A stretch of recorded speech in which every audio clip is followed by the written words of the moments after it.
Well, good evening and welcome everybody. I'm Ross Wright and we are having our very first Town Hall of Hope and Home's history, which is kind of hard to believe because we've been in business for almost 20 years. This is the first time we pulled everybody together to talk about a subject. So that gives you some idea of how serious the subject is.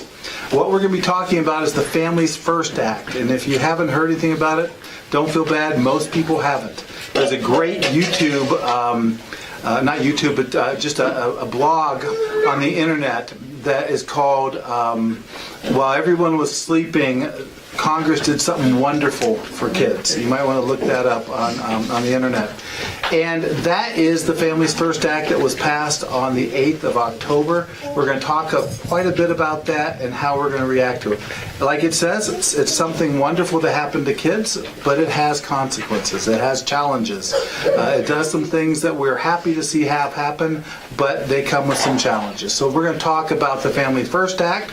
We have representatives here from El Paso County Department of Human Services. Joe Calvert, who is, I'm going to see if I can get this right. I got this wrong at the conference. Joe Calvert is the Director of Children, Youth, and Family Services at El Paso County. She spoke at our conference recently, and she's here to talk with us. Jill Bradley is also here. She's one of the managers over at the Department of Human Services. The first Joe Calvert, was just at a conference up in Keystone, so we had to get her all the way down the mountain to come here, and that was that important to them that they brought her here. So this is an important deal. We're happy to have them with us. I also have a couple of our members of our staff. They're going to talk with us as well. So with all that in mind, that's where we're going to be going. And for those of you on simulcast, your last email has links to the materials that we're going to be passing out.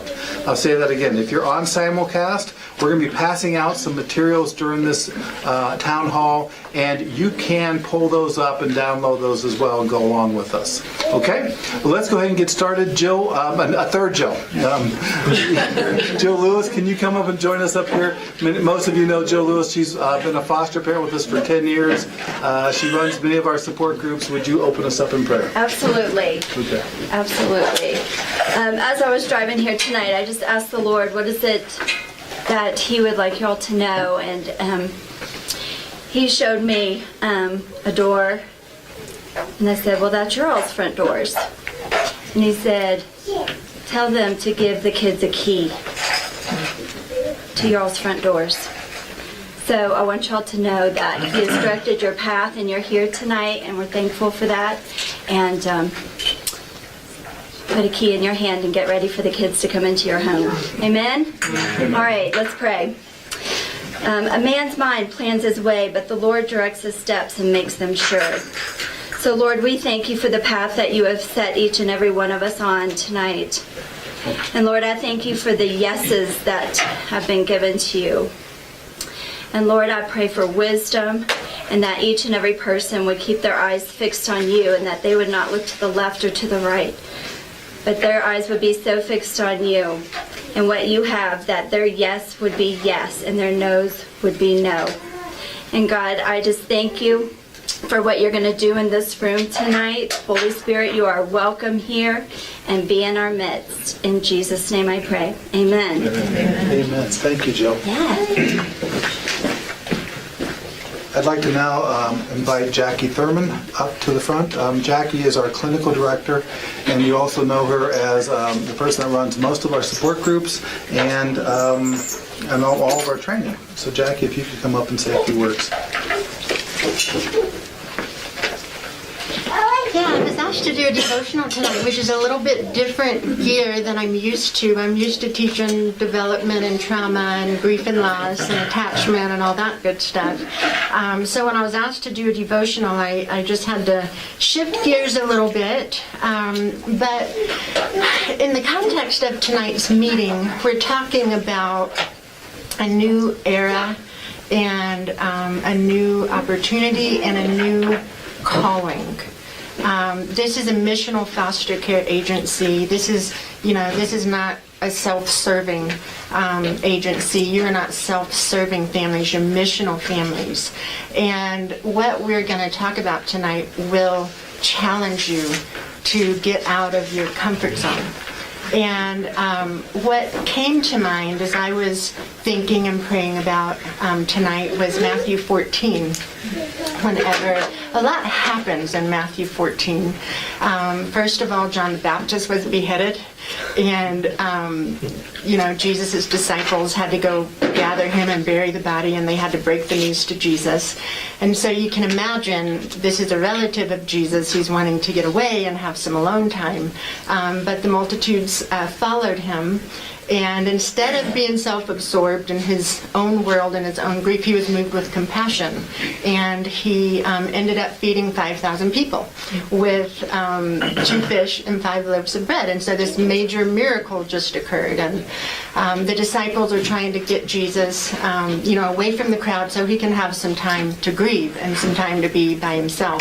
And Jesus says, no, I'll deal with the crowd. You guys get on the boat and go, to the other side, and I'll catch up to you. And they get on the boat, and about 4 o'clock in the morning, they're almost to the other side, and they are caught in a storm with winds and waves crashing up against the boat. They were afraid, and they look out and they see Jesus walking on the water. And of course, there was a moment of, are we really seeing this? Is this real? And Jesus reassured them, this is him. And Peter said, if this is you, prove it. And Jesus said, get out of the boat and walk on the water. And Peter did. He got out of the boat. He started walking on the water. He started to sink because he started to get nervous, and Jesus just called him right back up. And Peter walked out on the water to Jesus. And I think that image is so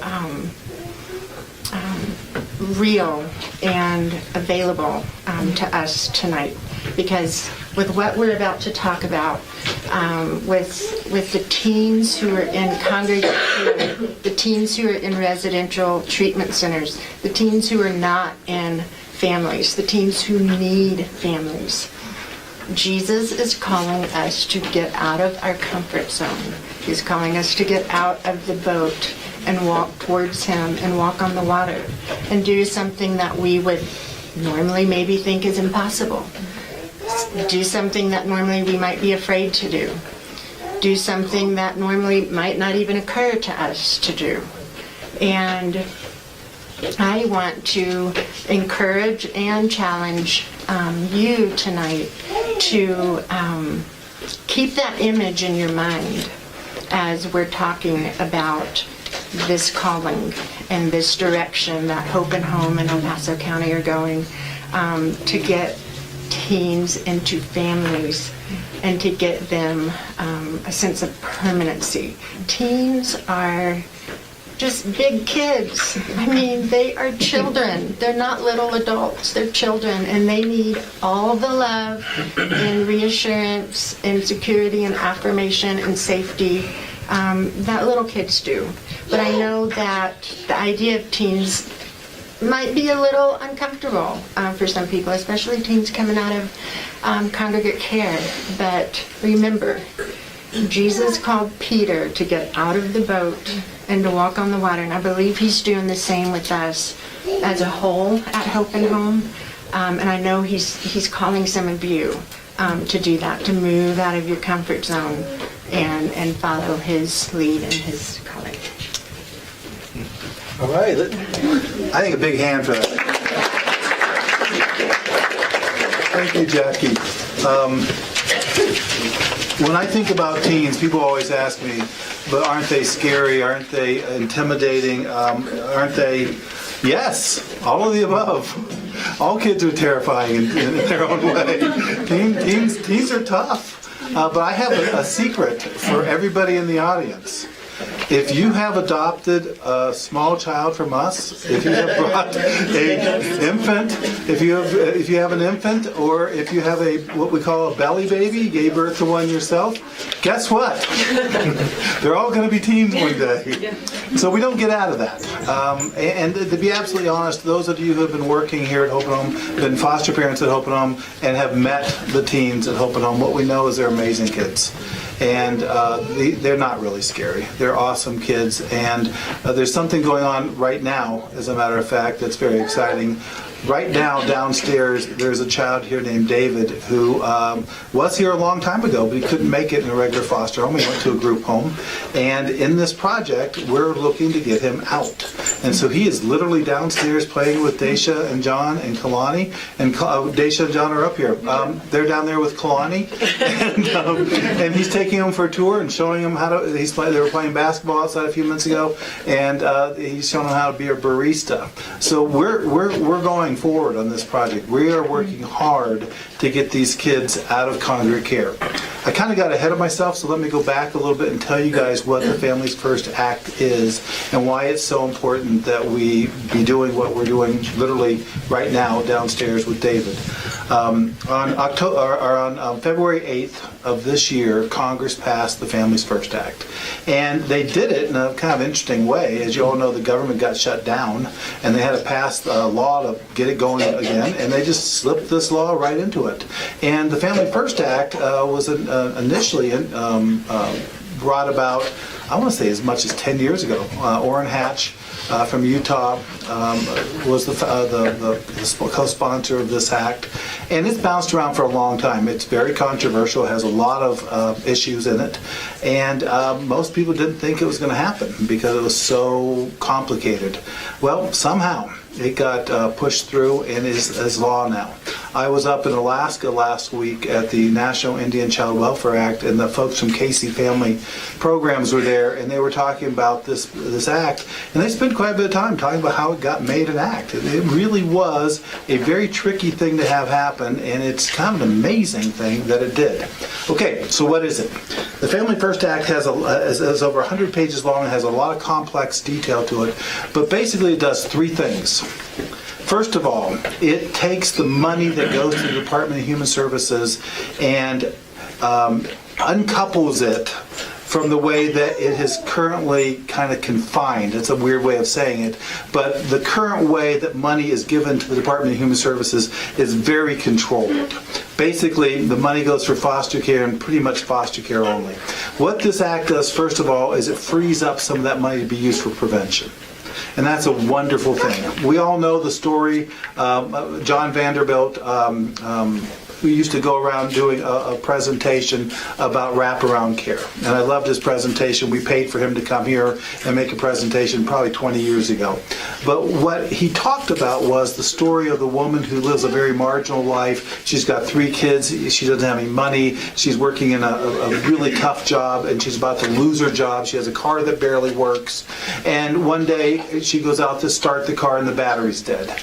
And a chain reaction unfolds. And before you know it, she can't get to work. She loses her job. Next thing we know, she loses her housing. Next thing we know, she's on the street with 3 kids. And the kids get removed and placed into foster care. And before we know it, we as a society are seeing a tremendous cost, not just financial, but the loss of a family that could have been an intact family.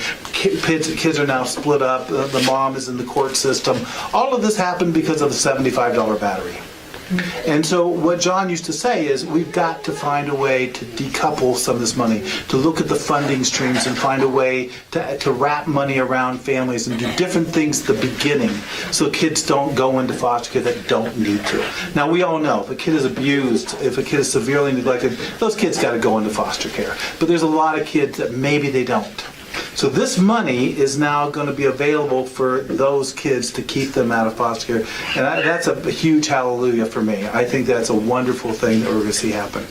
The second part of the act, in October of 2019, a year and a half from now, every group home in America is going to be defunded. Think about that.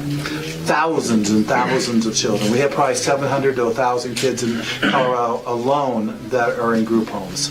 Every group home in America will be defunded by October of 2019. Now, there is a provision that they can get an extension. A lot of states won't do it because if they get the extension, they lose the money I just talked about. So most of the states are going to want to hang on to that prevention money, and a lot of states have done what's called a 4E waiver. Colorado has done that, which means they can access some of that money ahead of time. They'll lose it if they don't do what I said earlier about group homes. So most of the states will be closing those group homes in a year and a half.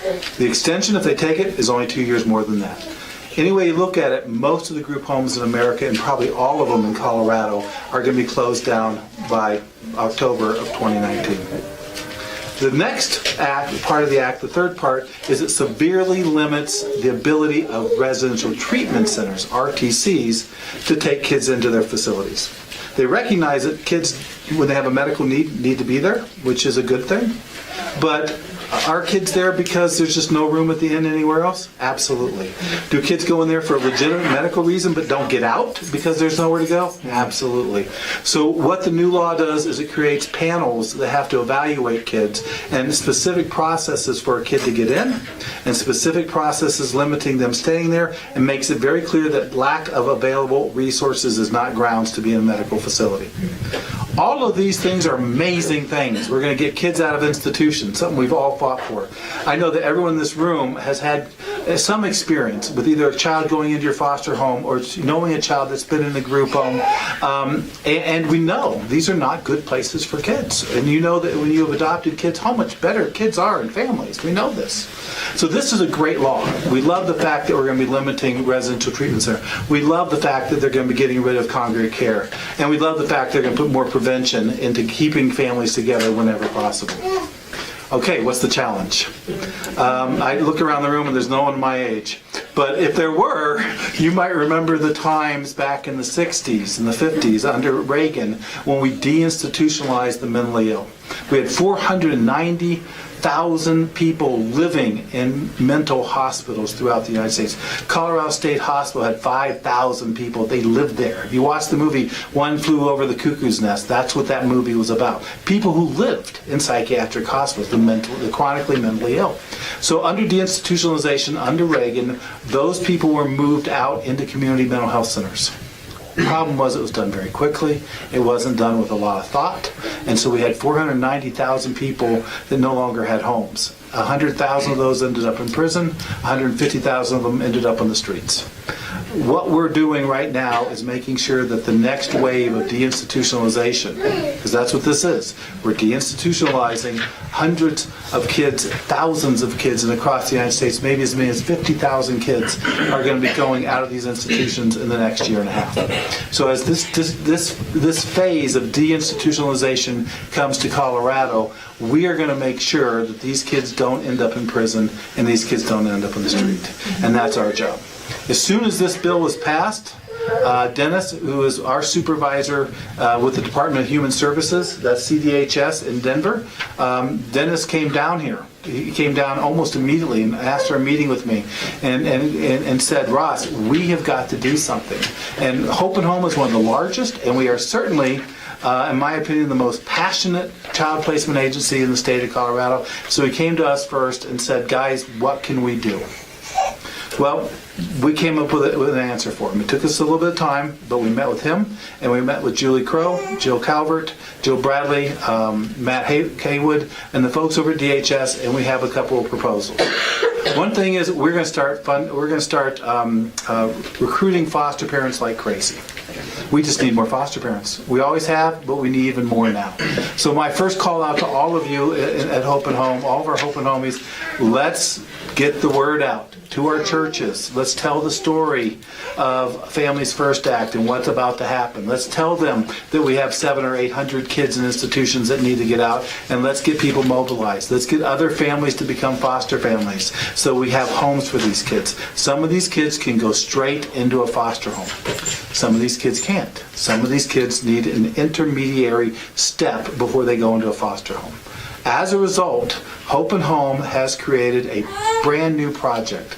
And that project is a pilot project now with the state of Colorado and the Department of Human Services here in El Paso County. It's called First Reserve. And we're going to pass out the First Reserve paperwork. Do you guys have the brochures?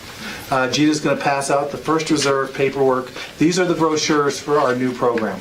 It is a pilot program with El Paso County and with the state of Colorado. The state of Colorado has to give us a permission on a license level, and El Paso County down here has to fund it. And we've met a lot. We've had multiple meetings, and the entire project has been green lighted. We're still waiting for one last waiver, but we're certain it's going to happen. And we're going to open our very first Reserve home on June 1st. And we have the family with us here tonight. We're going to bring them up in just a second, and they're going to tell you about how they're going to do this. Unfortunately, I know that Jackie has to go to a basketball game, so we're going to say pick up her daughter from a basketball game. Life still happens.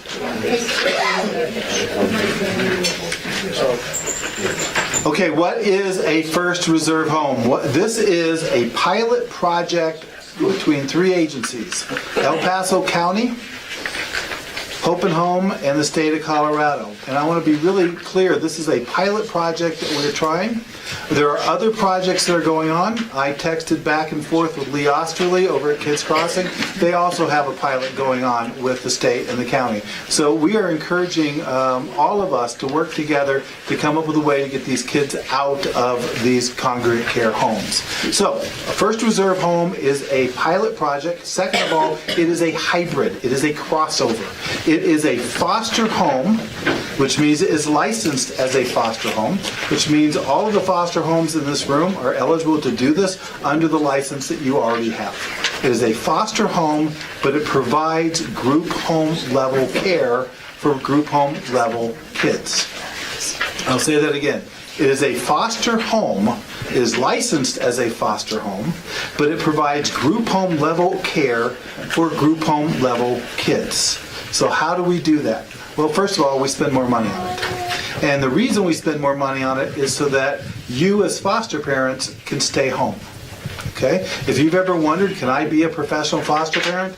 Now is the time. I know that Jamie over here has one time said, Ross, buy me a house, I'll take care of as many kids as you want. Well, guess what? This is what we're talking about. The money will be available in this to fund housing, transportation, food. Those are the things that you get with a group home. And then on top of that, enough money that foster parents don't have to go to work, they can stay home foster parents. Why? Because that's what we're going to need. If I'm going to place 4 boys or girls, teenagers in your home, they're going to need full-time attention. On top of that, there'll be 20 hours of staff support from Hope and Home. One of our staff members will be at your house 4 hours a day, 5 days a week. And on top of that, there'll be money for resources. Every single one of these homes will have a full-time therapist on it. All the kids will have the same therapist. All the kids will have what are called family preservation services. All the kids will also have pre-authorization for activities. I know this is a big deal to all of you because you have 4 kids in your home, you want to take them all swimming, and you got to make 25 phone calls to 50 different people and take them all to the pool.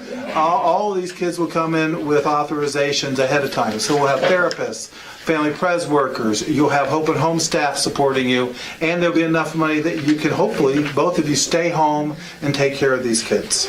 Okay? Now there's a lot more detail to this, but I want to put just that much out there so you understand what it is. Now here's another interesting piece to it. Every other weekend, all the kids go into respite. Why? Because you need a break. Because they'll die if they don't. The families need a break, but also this is not a permanent place for these kids. And as you look through the brochure, what you'll see is this is a safe transition place. We're very clear, the brochure was written for kids. And it's a safe place, a good place, a healthy place for you to take a break and think about where you're going next. If every other weekend you're doing respite with one of you guys, our hope is that maybe one of you says, this kid could stay here longer than a week. And some of you know what I'm talking about when I say this, and I smile a little bit because many of you have experienced this. Kids that you didn't think you hadn't envisioned when you first came here, end up staying for a lot longer. So that's the vision behind this. If you're interested in being a First Reserve family, we really want to talk to you. There's information in the brochure that tells you how to contact Jen Swan. She's the Director of Adolescent Services here at Hope and Home. You can talk to her. You can certainly talk to me. You can talk to anybody at Hope and Home.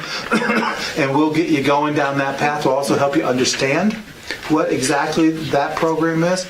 If you don't want to be a First Reserve home, or that's not possible for you right now, consider being a respite home for these families, because they're going to need it. And if that's not your thing, at least be on the team. And the team could be everything from helping them maintain the house to helping take kids on activities, transportation, any kinds of things like that. Those are some of the things that we'll be doing with these kids. At this point, all I'm going to do is I'm going to stop. I'm going to introduce and bring up our Director of Family Services. Then we're going to hear from Jill Calvert from the Department of Human Services. Then we're going to bring up our family that's doing this, so you can meet them. We have a family that's already committed to start in June. And then we have a surprise for you at the end of that time. At the very end of this, we're going to have a 20-minute Q&A. And so questions that you want to ask, hang on to them, and we'll get to them at that point. So at this point, I'm going to turn the podium over to our Director of Adolescent Services, Jen Swan. Let's give her a big hand. Jen Swan. Hey Jen, we also have a copy for Tricia, straight from Jericho Java. Tricia in here? No? Okay. I'm Tricia.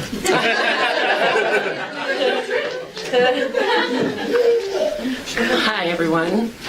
So a few years back, Hope and Home worked on stepping children out of congregate care in a project we called Managed Care. And though we had some great success stories, we found out a few things. In order to be successful in this, we needed community partnerships, and we needed a strong community of support from you guys. We need people who believe every child deserves to be treated with dignity and to know what it means to have someone care for them.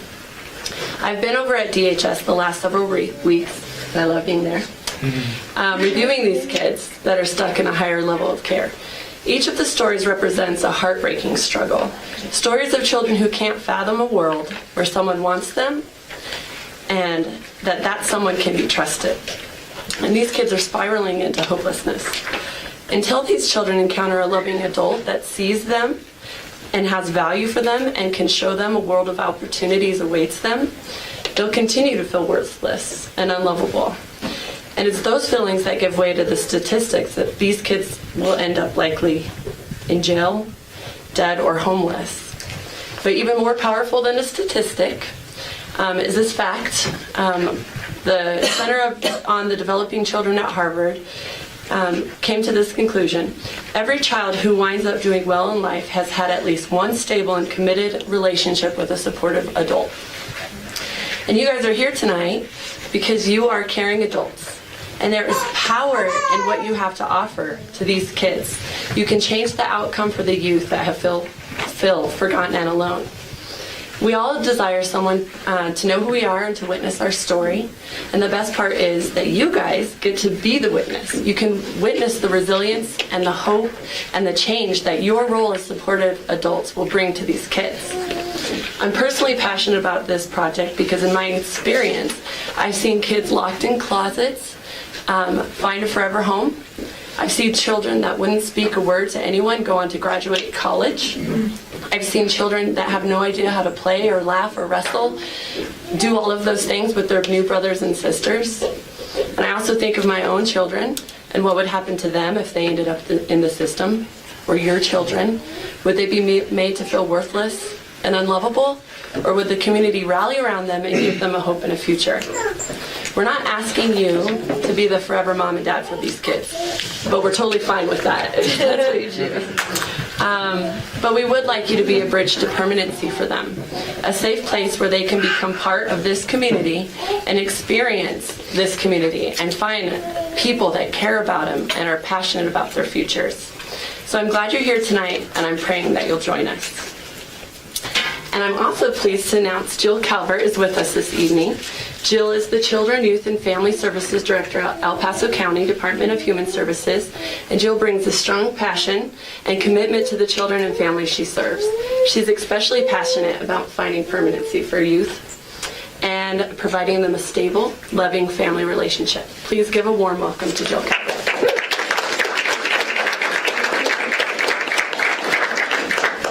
A podium feels so official.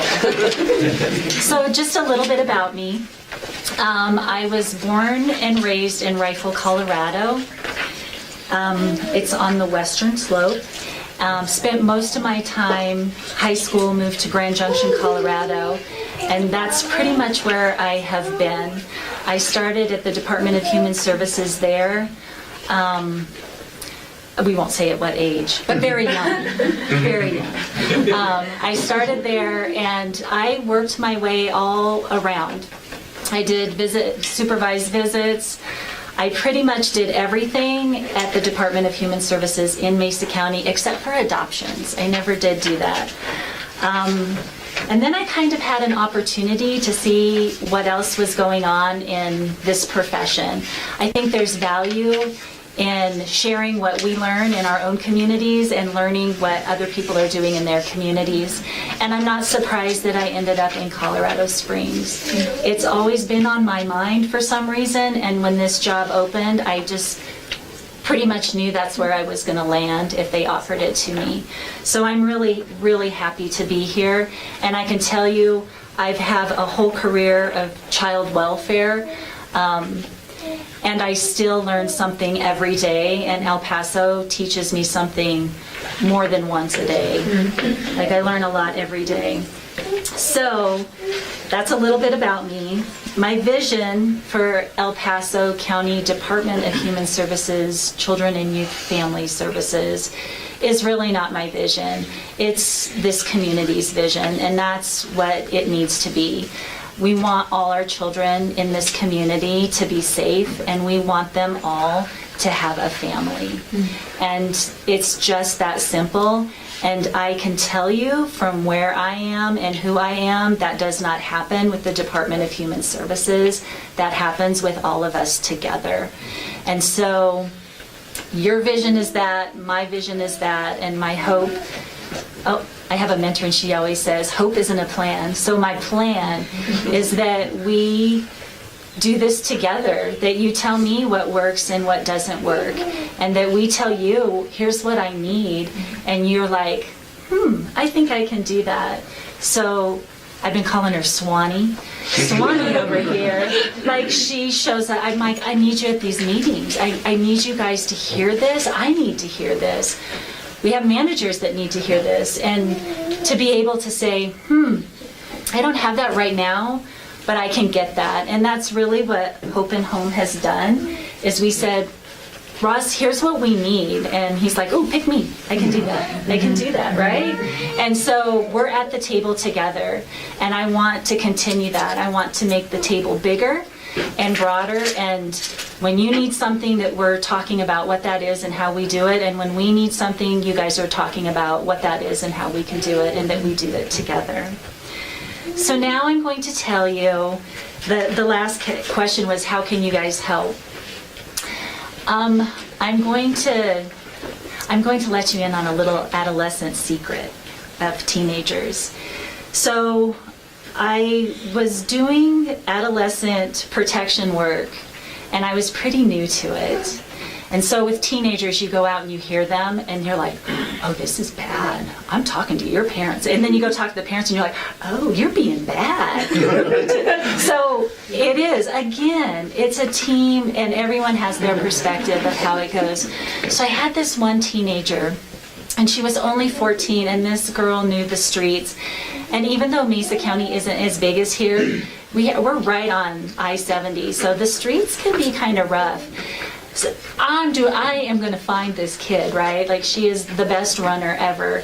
So I find her, and I have her in my car, and I went to a stoplight, she's gone. So the next time I put the child locks on, so I'm ready for her this time. And it was probably about 2 months later and we finally found her. She loved her freedom, right? Like she did not want to stay put. She loved her freedom. So we're at the police station, so she couldn't run. And I said, tell me what's going on. What is this? What's going on?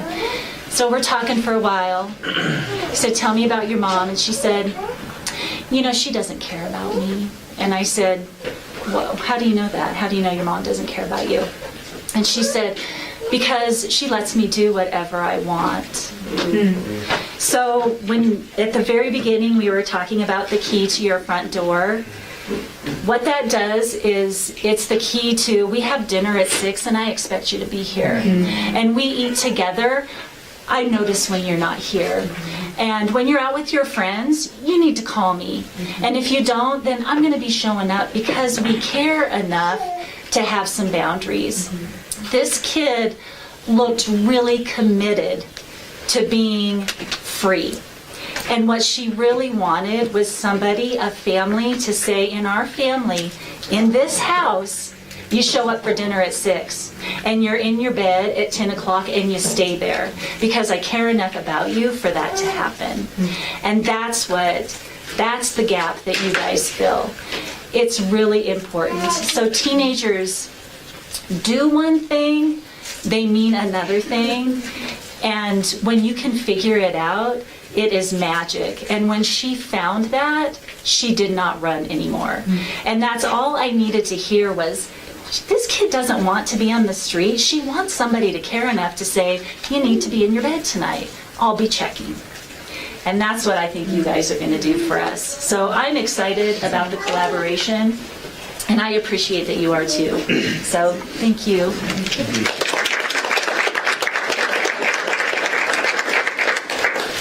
Thank you, Jill. I love it when we have Jill over here. As you can tell, this isn't the government. This is a person that cares about kids, cares about families. I'm going to tell you an interesting little tidbit. I hadn't thought about bringing this up, but I'm going to. Like Jill said, they needed something done. Hope at Home raised his hand. I raised my hand and said, pick me, pick me. They said, these are the things that we need done. And I said, great. I said, there are some things that you guys could do to help us help you. They said, we're all ears. And literally, they were. We went over, we had a 2-hour meeting with them, and I had the entire management team of the Department of Human Services in a very interactive discussion where I was able to say, here are some of the things that you could do to help us. Our families want to be heard more. We want some clarification around some of the rules. We need to know better about what a reasonable and prudent means. We want your caseworkers actually to be more authoritative and more in charge of the cases. And they listened to every single thing we had to say. And they asked us, can you write this stuff down? Can you give us examples? Because we really are interested in helping you to help us do this. So the streets go both ways. It was wonderful to go over there and have the ear of Julie Crow and Jill Calvert and Matt and Marion and all the folks over there at DHS who literally listened to everything we had to say about these are things that we need too. So it's been a great opportunity to work with you guys, and I'm really excited. One of the reasons I'm comfortable going forward with this, we said we still haven't got the contract figured out, is because I really do trust these folks. They're good folks, and they really do care about kids, and I do think that we can make a big difference together. At this point, I want to bring up the Mundens. Yeah, some of you might know them. They're brand new foster parents. They were up in Woodland Park. They've had a couple of placements, but they are now in the process of, I'm reading what Gina wrote there.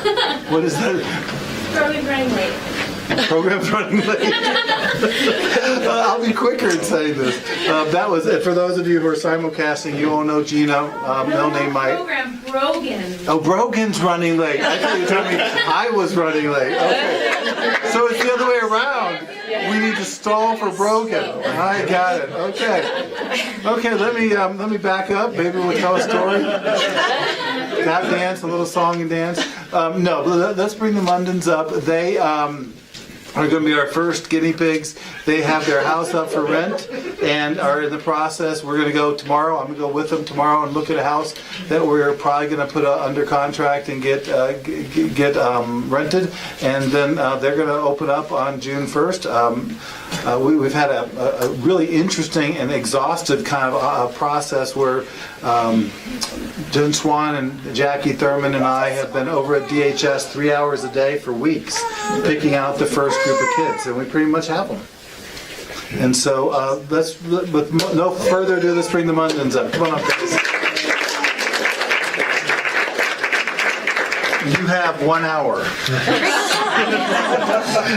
Well, we majored in speaking, so Yes, that good is news true. for you. It will be entertaining if nothing else. I'm Steph Munden, I'm Kyle Munden. and we do this a lot. Can you tell? Yes. We have a background. We've been working with students for about 10 years, like separate from each other, so 21-ish years together. Right now, we are both teachers out of Cripple Creek High School, Middle School. I teach special education, and Steph teaches alternative education. So we deal a lot with teenagers. And it's really fun to just like help them grow and help them learn things and discover for themselves. Yeah, totally. We're in like January, February. Jen calls us and is like, "Hey, what are you guys doing in like August?" And we're like, "That's 8 months from now. We have no idea. I don't know. What are we doing?" And she's like, "Well, I've got this thing. There's just a thing that's happening." And we were like, "Okay." And so they kind of laid this idea out.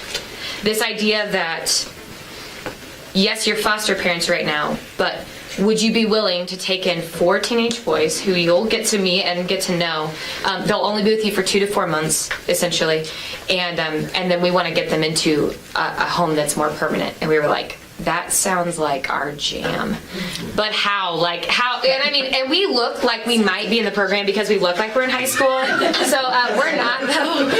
Actually, at school, often I'll be walking with all of my alt ed kids, which are all taller than me, and someone down the hallway will be like, "Where's your teacher?" And I like take my tag and kind of like wave it in the air because while we look young and we look like this would be super fun and hip, it's like the biggest and coolest thing that we are going to get to be involved in maybe ever. I mean, like, I know that sounds crazy, but to be involved in this and to also know that we work with in an agency that was approached.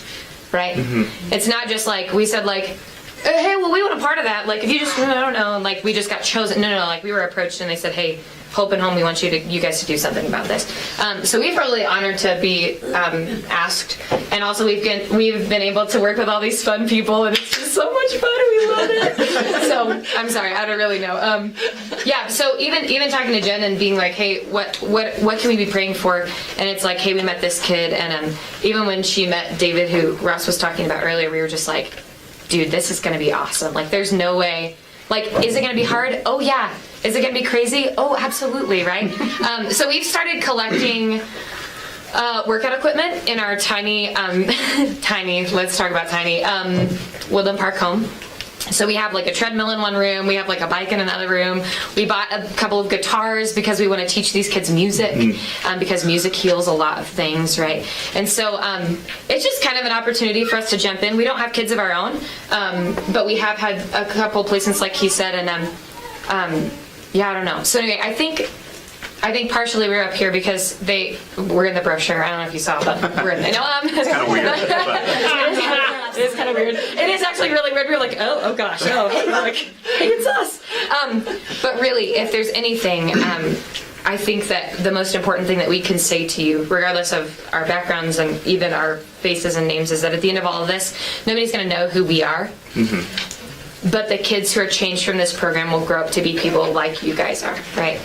That we want to encourage you and invite you into this process with us. And whether it's doing what we're doing, if you're crazy like us, come on, let's go. But if it's not that, if it's respite for our kids, or if it's even just coming over for dinner one night and just like loving on our boys, we want to encourage you to join in and be a part of what this is going to be, because this is going to forever change how the world looks at foster care as a whole. So, thanks for having us. Yeah. All right. Appreciate it. Cool.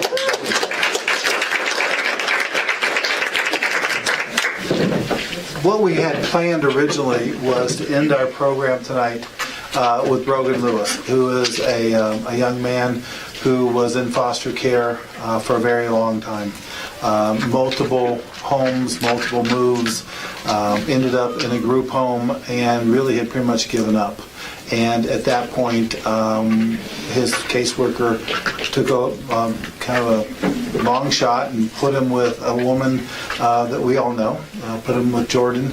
And it was not a normal placement. I mean, it was a transition placement, but he then got to be part of Hope and Home. He started working at Hope and Home. He was a barista, and one of the kids that he got to know was Jill Lewis's son, Connor, and they became best friends, and they started hanging out, and he started doing respite at their house, and before you knew it, they were best friends, and Jill said, "Why aren't you part of our family?" And together with Jordan, the transition was made. Jordan was a phenomenal person, is a phenomenal person. She works out at Compassion. She was that bridge. She was probably the very first Reserve family that we've ever had, without us even knowing it. Jordan was that First Reserve family, and she made it possible for Brogan to go from being in an institution to being in a family, then eventually picking. He played a role himself in picking the family he ultimately went to. And he loved Jordan, but he wanted a mom and a dad and brothers and sisters, and so that's how that worked. With that great introduction, he's not here yet. So what we're going to do is we're going to move to the Q&A section of our presentation, and when he shows up, we're going to bring him up here. We're also going to give him a few seconds to kind of chill when he gets here, so that he doesn't feel like he's just suddenly put on the spot. But let's go ahead and move to the Q&A section of this, and at this point, it's going to be just Jill Bradley's going to join us as well, and it's going to be the two Jills and Jenny Swanee. Two Jills, Swanee, and I. So why don't we? I know it's weird to come up here, but we're all, in order to be in the camera, we all kind of need to be standing up here. So let's stand up here together, and let's open it up for questions. And again, we have to kind of stand up here and look like this because we have to be on the camera. So if you are taking a picture. it does. If you're online, you can text your questions to Gina, and Gina's number has been given to you on your email. Do you want to give it to me again? Sure, it's 707. 707. They should be able to hear me. Okay. 707-225-4496. So if you have questions online, text them to Gina, and she'll read them to us. But let's go ahead and start with questions. Questions that people have. Go ahead. Yes, Tasha. Have you already identified the boys that are going to start out on here first? That's pretty soon. Yes, we have identified 3 boys that we're pretty confident we're moving forward with. Yeah. Jamie. You mentioned, I think you said 2 to 4 months as this bridge time. Can you spread that out a little bit? What makes 1 to 3 to 4 months? How does that work? That's a great question, and that's part of the stepping out on the water. The Department of Human Services, when we sat down and talked about this, I had to say, I can't do anything. Literally, I can't do anything. This isn't a hotel room. I don't have spaces. I have people.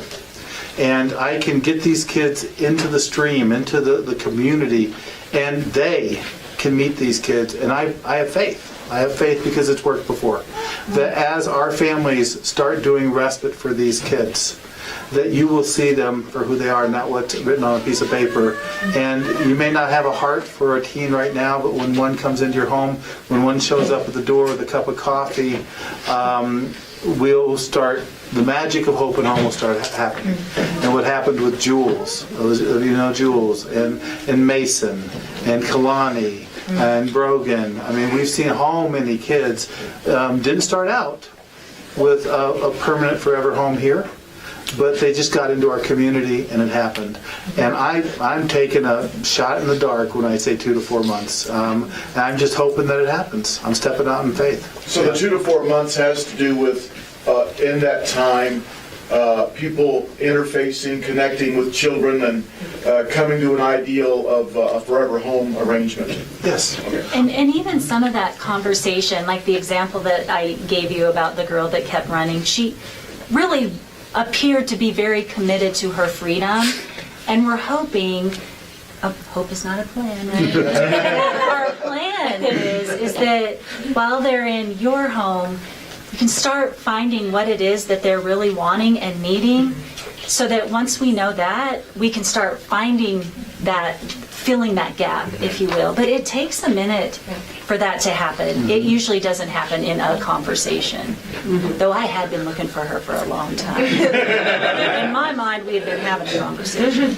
Gina has a question online. I sure do. It says it's 2 parts. Is this El Paso County only right now? And if you do respite for the families, do you need to take all the kids? Oh, great question. Is the person asking this question themselves outside of El Paso County? I'm guessing so because she just said something else. Can we do respite for them if we do not live in El Paso County? Great question. Yes. So if you are living in Castle Rock, if you are in Denver, Jules is and Mason were El Paso County kids. They got adopted by the Woods in Denver. And so when we're looking for permanency for kids, we're willing to look at Denver, Alamosa even. Our family's up and down the Front Range. You could do respite for these kids. I know we have some Castle Rock families interested in being a First Reserve family. That can happen too. Castle Rock's not that far away. And so if you're interested in doing that, you can. And I'm glad she asked the question, can you, do you take all the kids or one kid? You absolutely take one. So the 4 kids in the home go 4 different ways every other weekend, so they get to meet families. And we are going to be absolutely above board with these kids. This isn't secret. We're like, we want you checking out the homes you go to as well. You're part of this picking process. Yes? If you have siblings that are entered into the foster care system, is there a chance that they could all go to the same First Reserve home? They could. The question was, can siblings go to the same home? In general, we're not finding that because for some reason siblings don't end up in residential treatment together, or it doesn't seem to hit both kids at the same time. But if that did happen, that would be a priority. We would prioritize keeping siblings together. And it could also happen, this is an interesting twist on this, we could have a sibling in a First Reserve home and another child somewhere else, and try and get both of them into the same foster home. And another piece that's important is because it's our foster homes, we control that. I mean, obviously we're gonna work with that. But if another foster home and some other agency were available, hallelujah there too. You know, we just want to get kids home, get them out of institutions, and keep them together if possible. Yeah. Does the program exist for homes with parents who currently have bios? So if I have kids in my house, does this exist for us? That's a great question. And if you didn't hear that online, the question is, can you do this if you have biological kids in your home?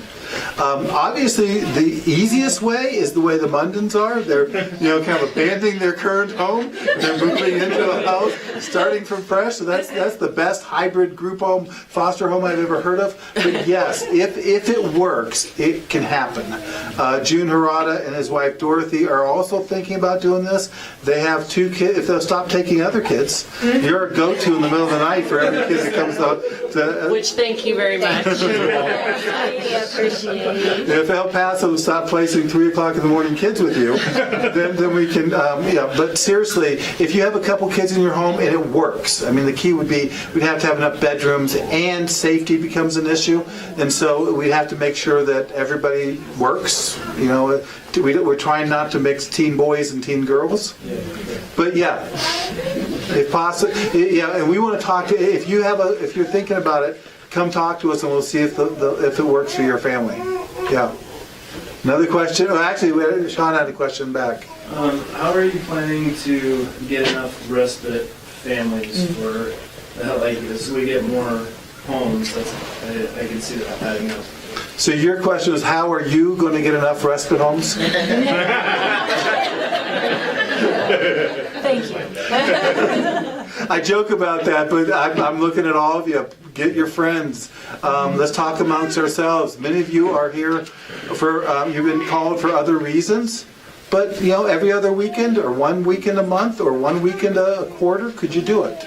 And so that's the question is, can everyone stretch themselves? As Jackie said earlier, maybe you're not going to be a first reserve home, and maybe you're not going to adopt a child that's out of a first reserve home, but maybe you could be a respite provider for a kid. One of the things I want to remind everybody about is permanency has many faces. I'm not going to use their last name, but Amber, Tori, Chloe have been with Hope at Home for, I want to say, 12 to 15 years. They came in with the Graboy family. They went to at least a dozen places in between. Their entire family, including mom and dad and Tori's husband and Tori's child, all ended up in the basement of the Gravoy family. They ended up leaving. They went home. They came back. But they are the permanent family for these guys, even though legally that never happened. So there are some, and there's many stories like this, where many of you have become parents, even though not legally, and you have supported people for a long time. So you could do that as a respite provider. Sean, does that answer your question? Yeah, we're really hoping that we can raise the numbers. I'm adding staff to our licensing department because right now we're licensing 6 to 7 families a month. I want to get it up to 15. Some people say, Ross, that's crazy. And I say, no, God's bigger than that. We can get up to 15. We can license 15 families a month, and then we'll have the respite families that we need. And you guys are our best referral source, so please do spread the word. Gina, you had another one. What are the housing requirements for being a first reserve family, and can a family where one parent works still do this? The housing requirements are identical to the foster care regulations. Okay, so if you meet the requirements as a foster family, you meet the requirements. These are licensed as foster homes, so that's the answer to that. Yes, if one works, we can look at it, but what we want to look at is we want to meet the needs of the 4 kids. If 4 kids are coming into your home, it'd be awful tough if one parent worked. So that's the whole purpose of the extra money, is so that both parents can be with those kids a lot. Now, if you wanted to take just 2 kids, as this project evolves, we'd be looking at that as a possibility. Realistically, if you're willing to take tough kids in your home, we'll figure a way to make it happen. Yes. There's also another project that is coming out right now, is therapeutic foster care, where it has some similar qualities to this, but it's limited to 2 kids, and Jen will be able to talk to that at some point too. It's rolling out of the state, and we're going to be doing that as well. Let's go to you, and then next to you. Are all the children that are going to be participating in this program legally free? Are they all legally free? No. We're trying to give priority to kids who have no one.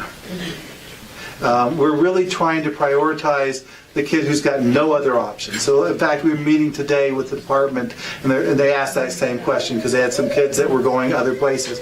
And we're like, well, we could use it that way for some kids, but our priority is, yes, kids that don't have anybody else. Now, the difference between don't have anyone else and legally free might be a technical one. There are, as you all know, the Frys adopted 4 kids, and one of them wasn't legally free, and it just wasn't worth the legal process of making her legally free before she became 18. But she was their permanent kid anyway. So there could be kids that, while they're not legally free, they'd still need a forever home. I know that's complicated, but does that make sense? Sometimes too, with the older kids, the legal system, if there is a home that's willing to be permanent, is more apt to move towards being legally free if someone's identified.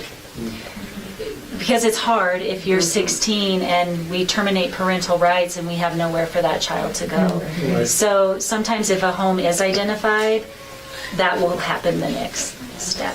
What I will say though is if a child, if their trajectory right now is to go home to their parents, but that's too turbulent and it's not working right now. We had a kid today that we looked at that was the goal, to go home. They're saying probably not the best fit for us. We could do it, but that's not the gift that we have here. That's not our best thing.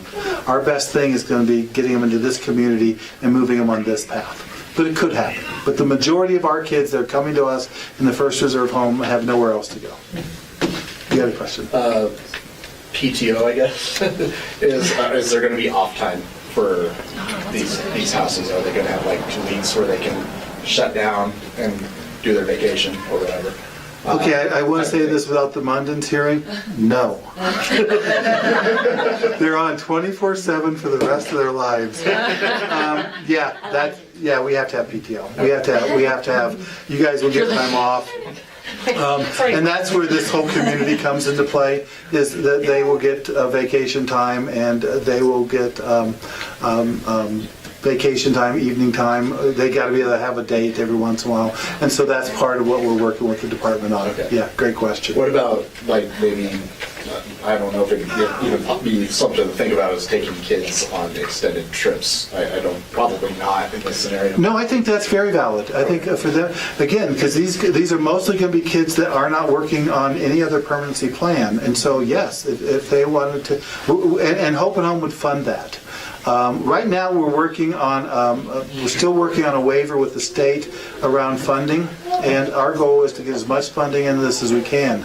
Hope and Home won't make a dime off of this. We're going to put money into this, and we're going to recruit money for this. So we're going to be fundraising to send the whole family to Disneyland. I'm not kidding. We're going to be funding. I've never been there. We were just looking. Yeah.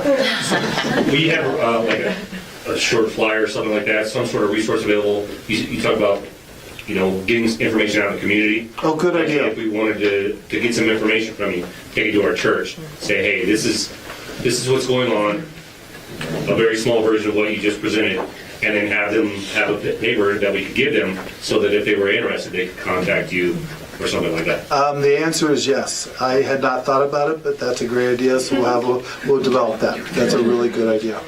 And in fact, we have Brian Erickson here from King Grizzly.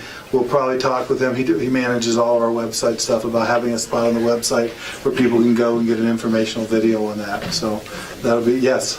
That kind of leads into a question I had rolling around in my head for, I guess, the county or DHS. You talked about expanding the table, the partnership, helping each other out. Not just Hope and Home and DHS, but probably other agencies, I would assume. I'm just wondering, what are some of the ideas around that? Is it too early? Because I'm wondering about even like programs for the kids, say like a hiking program, or what's the nature of collaborating, especially maybe if it comes to recruiting, which I'm kind of thinking is one of the biggest challenges. Right. It is early, but I move fast. And so does El Paso County. So Dr. Kaywood already talked to PAC, which is our Placement Alternative Committee, and there are a lot of providers on that. And he kind of threw the gauntlet down and said, you know what? We need service providers, we need CPAs, we need everybody at the table, because of just what you said, is that it's not just about a home, it's about a community, it's about school, it's about extracurricular activities, it's about all of that. And so we're trying to get together a time where everyone will come and hear these cases and say, you know what, I could do that. And if I had this support or this funding, I would be able to do that as well. So that's our vision. That's our vision.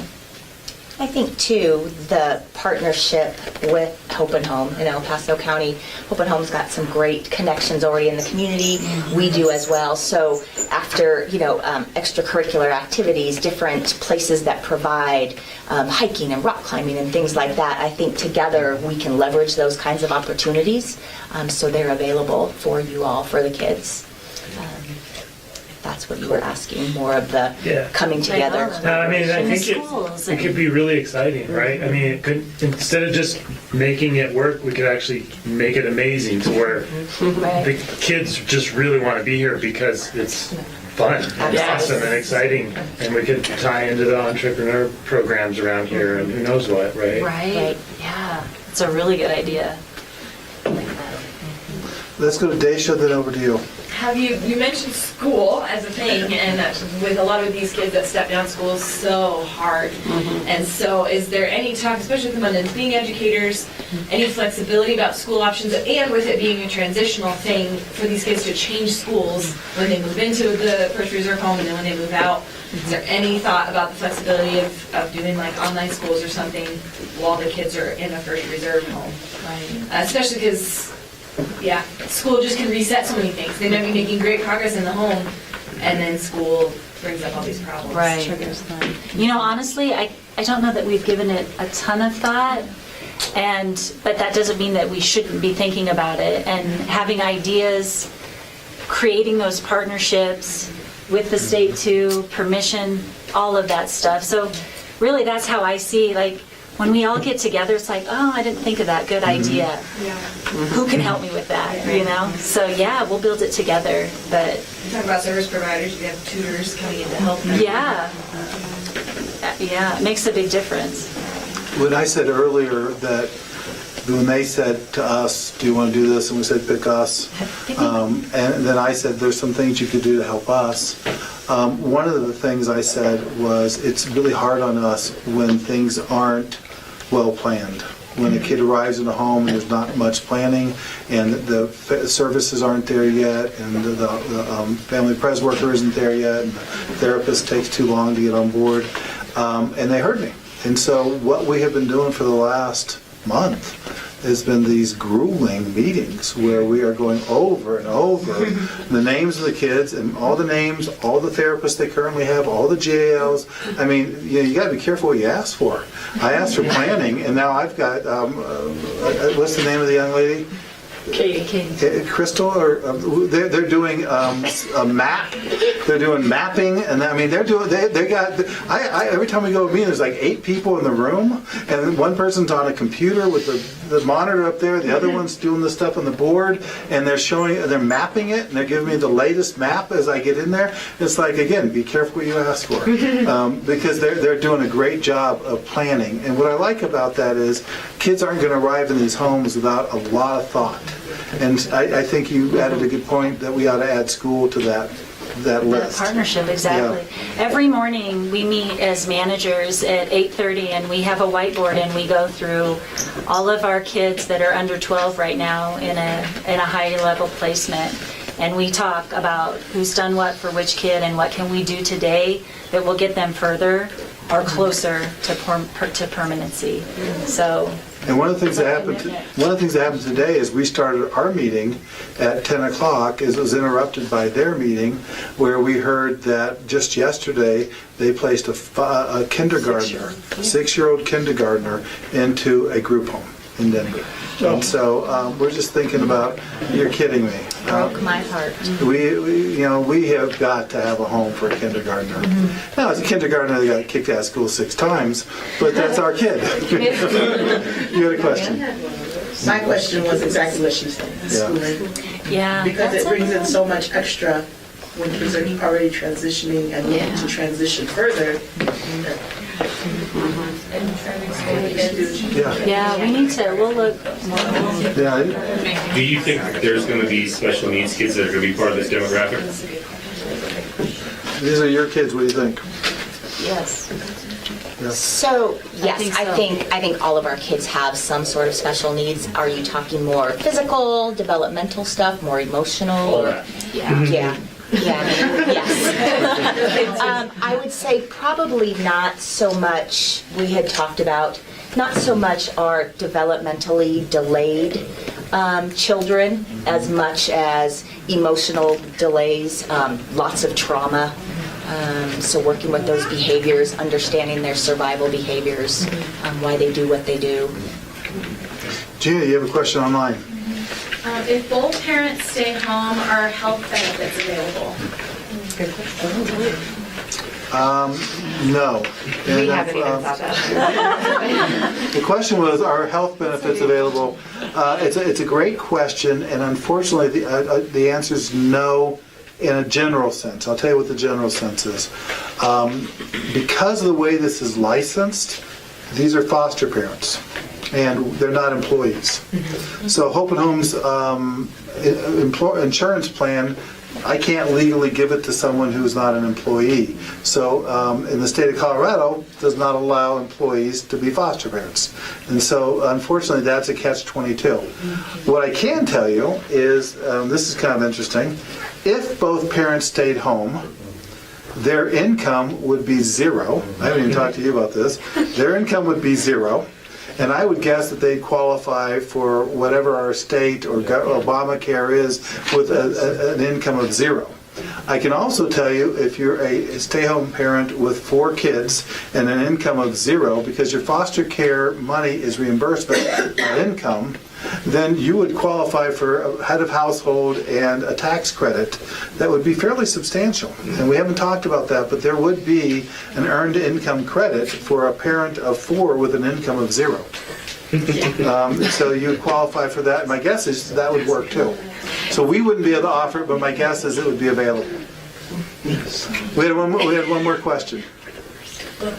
Yeah, Priscilla. What you just said about taxes, if these kids are transitioning in and out, I mean, they're not going to be with them for 12 months. Right, so they wouldn't qualify in that respect, but they would be still head of household. Okay. They would still have 0 income. Okay. Yeah, good point. Yeah. Okay, I think we're going to wrap up the question and answer time. And if you still have questions, I would like for you to ask them. And what you do is, the number on the brochure is Jane Swan's number. I like the idea of calling her Swanee. We can call Swanee and have her answer. And we want to answer those questions. Also, we're going to be done in a few minutes, and anybody that's in the room, we can answer questions individually. Let's give a big hand to our panel.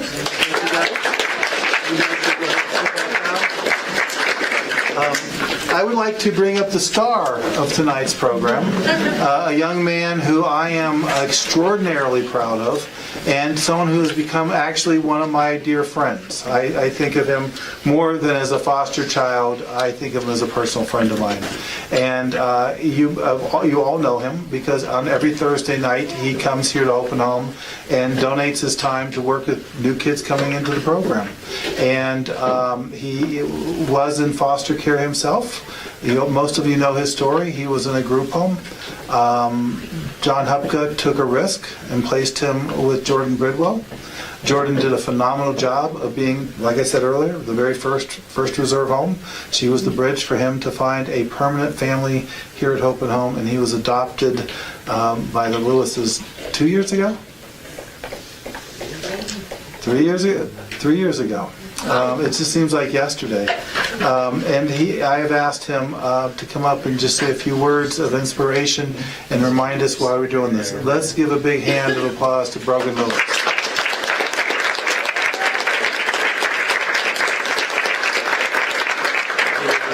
How you doing? Good. I gave him 1 day's notice. Hello everyone, so as Ross said, I'm Brogan Lewis, adopted by Lewis's. Definitely have gone through a lot in the state. Actually been adopted twice, like Ross did state, through a group home, and then through just a transitional house, and then into the final forever home. And just a big part of that has been the help and community of Hope and Home. Without it, I mean, I really don't know kind of the big thing where I would be. Being adopted twice, I've seen 2 different agencies. One that's a little bit reserved, and Hope and Home.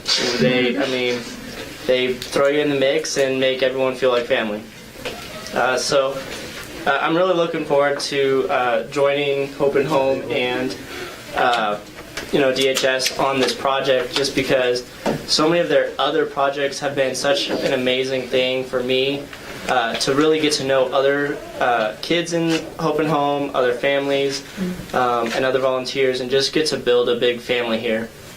Some of that includes the Summer of Funds, which is actually where I first met my little brother now. He just grabbed me and started playing. And then some of them was, we used to have the Lemonade Brigade.